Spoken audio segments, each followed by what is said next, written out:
Jou, oleme täna siis Raplasse jõudnud ja täna ma õpetan teile duck no-handerit. Õpime siis fly out'ist täna trikke, kuna park on märg ja flybox'i sõita ei saa. Duck no-hander on siis päris vinge trikk. See on see, kui sa käed sirutad laiali ja põlvedega hoiad lenksust kinni. Esimene samm ongi siis lenksust põlvedega kinni saamine ehk siis duck. Lähme proovime seda ühe korra fly out'is. Ja kui sa saad põlvedega lenksust kinni, siis on õige aeg proovida käsi natukene siit niimoodi lahti lasta korra.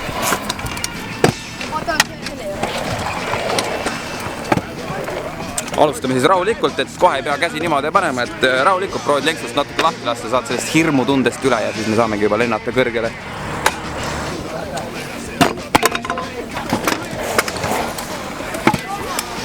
Ja kui sa saad sellest lenksust juba lahti, siis proovige käed sirutada nii sirgeks kui saad.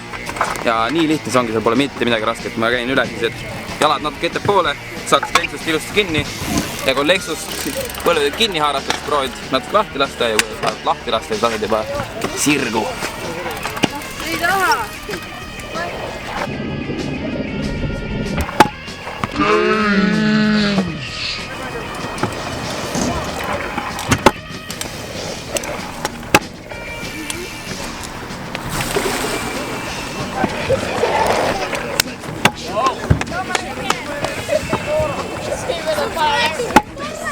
Nagu näha, siis duck no-handeriga saab igast lahedaid asju välja mõelda, nii et olge leidlikud, loovad ja tehke igast pulli.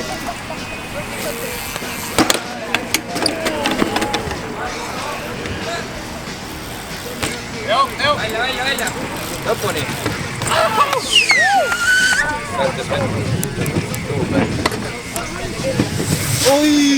Sikk mees!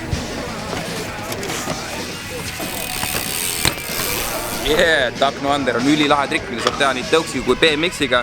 See on siis põhiline show trikk, näitud rahvale, et ma oskan käed lahti ka lennata ja seda saab igal pool kombodesse panna. Pass to duck ja duck to bars ja duck to duck ja kõike muud ja flip duck ja kõike muud ka, nii et õpige see trikk ära ja saate kombodesse panna.